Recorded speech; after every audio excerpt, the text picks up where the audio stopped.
ওখানটা জলমল লাগলে নিয়ে একটু আছে, থাকবো না।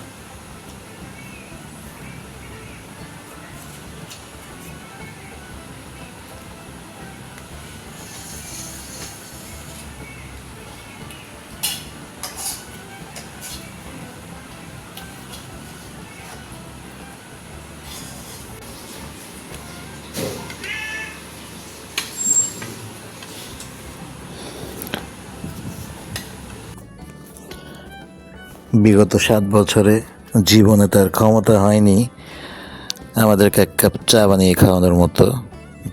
আলাদা চা পর্যন্ত কিনে খেতে হয়। এই জীবনে কখনো আমার ঘর অথবা আমার বাবার ঘর জীবনে ঝাড়ু দিয়ে দেখে নাই।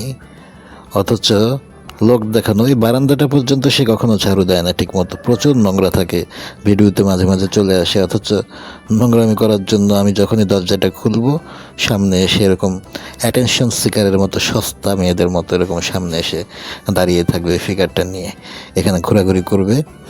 ওনার বান্ধবী সংজ্ঞা উপাঙ্গ চালাবালা যেগুলো আছে এদেরকে নিয়ে হুদাই বিনা কারণে যে আমার দরজার সামনে দিয়ে ঝাড়ু দিয়ে এরকম এই যে খোঁচাখুচি করছে, মানে দেখাচ্ছে সে কি একটা করে ফেলছে, আমার কত উপকার করে ফেলছে।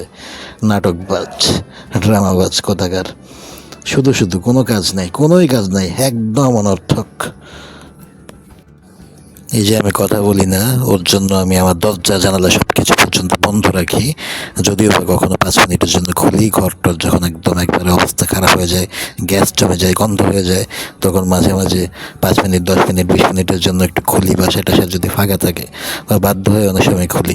এই যখনই খুলবো তখনই উনি এসে সামনে এসে নাটক শুরু করবে, শরীর দেখানো নাটক। শুধু শুধু কোনো কারণ নাই, কোনো কারণ নাই। এগুলো কোনো কাজ না, এগুলো আমি খুব ভালো মতো জানি। এগুলো আমি ভেজে ভেজে এসেছি, তো এগুলো আমি খুব ভালো মতো জানি। এগুলো কোনো কাজই না, এখান দিয়ে ঝাড়ু দেওয়ার কোনো দরকারই নেই। ঝাড়ু দেবে ওই যে মেন গেট ওইখানে, ওই যে ওনার ওনার ক্যাটাগরির, ওনার লেভেলের কিছু বান্ধবী টান্ধবী স্বজন, এগুলো উনি জোগাড় করে নিয়েছে। এগুলোকে নিয়ে তারপরে এই যে এখানে এসে দাঁড়িয়ে থাকবে। একা তো থাকবেই, তারপরে ছাগলের মতো সামনে দিয়ে ঘুরঘুর করবে, শুধু শুধু তাকিয়ে থাকবে, অ্যাটেনশন নিবে। এইগুলা হচ্ছে এদের কাজ, যত সব নোংরামি করা। অথচ কাজের কাজ জীবনে করাইতে পারি নাই আজ পর্যন্ত। গত কয়েকদিন ধরে তো ইচ্ছা মতো হলো আমার সাথে। স্পেশালি আমি তো সবসময় বলি যে আমাকে সবসময় সব কিছুতে কেন টার্গেট করা হয়। গত ভিডিওটা এটার উপরেই বলেছিলাম যে স্পেশালি আমাকে একটু আলাদাভাবে ট্রিটমেন্ট করা হয় সব কিছুর মধ্যে। তো সেই অংশ হিসেবে আমাকে তো অনেক দিন বাসায় সব ধরনের মাছ থাকার পরেও বিগত 7 দিন ধরে প্রায় ডিম ভাজি খাওয়ানো হচ্ছিল। তারপরে আমার বাবাকে মাছ দেওয়া হচ্ছিল, তারা যে মাছ খায়। এটাও একটা পলিটিক্স, এত মাছ থাকতে পাঙ্গাস মাছ এবং তেলাপিয়া মাছ আমি খাই না বলেই বেশি করে নিয়ে আসে, এবং এটা তাদের খুব পছন্দের হয়ে গেছে। এখন একটু বেশি পছন্দ। আবার এমন কিছু মাছ আছে যেটা আমিও পছন্দ করি, অথচ আবার তারাও পছন্দ করে, তারাও খায়, কিন্তু সেই মাছটা তুলনামূলক কম আনবে বা কম রান্না করবে। যেমন কই মাছটা আমি খেতে পছন্দ করি এবং তারাও খায়, এটা আবার কম আনবে। কেন কম? ওই যে আমার কারণে। আমি যেহেতু পছন্দ করি, একদিক থেকে আমার লাভ হচ্ছে, এমন যে কোনো কিছুই তারা চেষ্টা করে ইগনোর করতে। ওই মহিলার হাজব্যান্ডের তো একটা রোগই আছে, নিজের নাক কেটে পরের যাত্রা নষ্ট করে। তো এটা নিয়ে পরবর্তীতে বেশ ভালো পরিমাণ ঝামেলা হয়। ঝামেলা বলতে গেলে এটা একপাক্ষিক। যা করার আমি করেছি, যা বলার আমি বলেছি। সবার সঙ্গে নয়, যার সঙ্গে করা যায় একজনের সাথেই করেছি, সেটা হচ্ছে আমার বাবার সঙ্গে।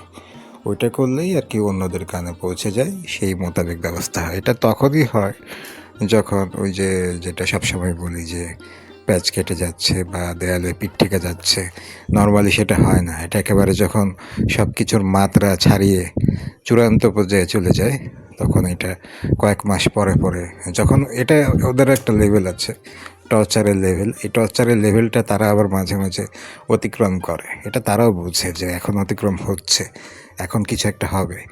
ওই সময়ই একটা অশনি সংকেত দাঁড়ায়। তখনই আমি আমার বাপের সাথে একটু আবার পুরনো বিষয়গুলো নিয়ে একটু ঘাটাঘাটি, একটু চর্চা করি। তখন আবার জিনিসগুলো তাদের মেমোরিতে চলে আসে। তখন আবার 2-3 দিন একটু যাতে আসে সব কিছু, মানে পরিবেশ পরিস্থিতি। এর অংশ হিসেবেই এই যে এদিন একটু হালকা আমার আমার জন্য একটু মাছ করা হয়েছে। তাতেও সমস্যা আছে। এই মাছ যে রান্না করলো, এটা কিন্তু আমি একা খাবো তা না। ওনারা যে এতদিন মাছ খাচ্ছে, আমি যে খাইনি, আমাকে দেওয়া উচিত ছিল এই মাছটাই আলাদা করে। এটা তো দেয়নি। ওনারা কিন্তু ঠিকই খেয়েছে সবাই।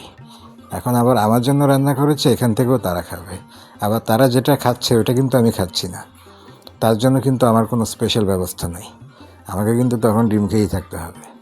তো যাই হোক, আজকে মোটামুটি একটা কিছু ছিল অন্তত খাওয়ার মতো। এটা তো দেখাই যাচ্ছে। এটা মনে হয় সম্ভবত কোনো একটা মুরগির, কি বলে এটাকে, এটার একটা আলাদা নাম আছে। এটাকে বলা হয় লটপটি না কি যেন বলে, ওরকম কিছু একটা করা হয়েছে। এমন টাইমে হঠাৎ করে দরজাটা খুলে দিলাম। দরজা খুলেছি কারণ বাইরে বৃষ্টি হচ্ছে, বৃষ্টি ঠান্ডা বাতাসটা ঘরের ভিতর যেন ঢুকে, সেই জন্য দরজাটা খুললাম। দরজা খুলতেই শোয়ার পরে দেখি একদম সরাসরি বুকের উপরে, আর দ্বিতীয় কোনো জায়গাই নেই, সরাসরি। মানে এই সুযোগটাও সবসময় খোঁজে এমনিতেও, আজকে যখন পেয়ে গেছে আর দ্বিতীয় কোনো চান্স নাই, আর দ্বিতীয় কোনো কথা নেই। মানে রাত্রেবেলা তো আমি দরজা লক করে ঘুমাই ইচ্ছা করে, তো আজকে ঘুম আসেনি, 6টার বেশি বাজে, বাইরে বৃষ্টি হচ্ছে, ভাবলাম যে একটু দরজাটা খুলে দেই, ঠান্ডা বাতাস আসুক। ওদিক দিয়ে আমার বাবাও ঘুমাইতে পারে নাই। ওই মহিলা নতুন নির্যাতন শুরু করছে, মাসে 3বার করে ফ্রিজ ধোয়, ফ্রিজ ধুয়ে ফ্রিজের মাংসের ময়লা পানি টানি এগুলো যা কিছু আছে সব কিছু আমার বাবার ঘর ছড়িয়ে ছিটিয়ে কাদা কাদা হয়ে যায়, সারা ঘর জোড়া গন্ধ, মনে হয় কি যেন মারা গেছে কোনো পশু পাখি, এরকম একটা বাজে বিশ্রী গন্ধ দিয়ে আমার বাবার ঘর ভরে গেছে।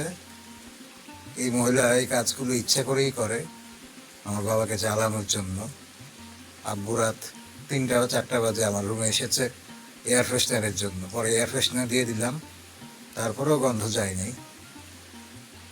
এরপরে তো আমার ঘুমে আসলো না, এখন একটু দরজা খুললাম, এসে একেবারে সরাসরি বুকের উপরে, আর দ্বিতীয় কোনো জায়গায় পাইল না খোঁজে।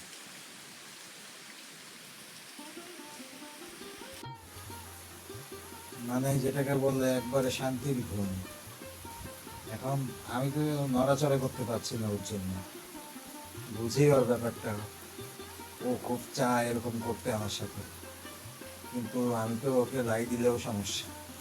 এটা নিয়ে বাসায় আবার আরেক ধরনের ক্রিটিসিজম শুরু হয়, আরেক ধরনের টক শো পডকাস্ট চালু করে বসে তারা, যে আমি নাকি ওকে বেশি বেশি লাই দিয়ে বেশি বেশি আহ্লাদ করে ওদেরকে বাড়ি ছাড়া করতে দিচ্ছি না, এই জন্য নাকি ওরা বাড়িতে পড়ে থাকে। এই যে এখন বুকের ওপর শুয়ে ঘুম দিছে, ওর গায়ে কিন্তু বিভিন্ন ধরনের ধুলাবালু আছে, ও কিন্তু সম্পূর্ণ রকম বাসায় পালিত বিড়ালের মতো না। একটা নির্দিষ্ট সময় পরে পরে টাইলসে এসে ঘুমায়, কিন্তু সারাদিন চর্চা করে গাছ, মাঠ, জঙ্গল, পানি, বাউন্ডারি, বিভিন্ন বাসার বিল্ডিংয়ের ছাদ, কোনো কিছু বাদ দেয় না। কিন্তু তো ওকে সম্পূর্ণভাবে বিছানায় রাখলে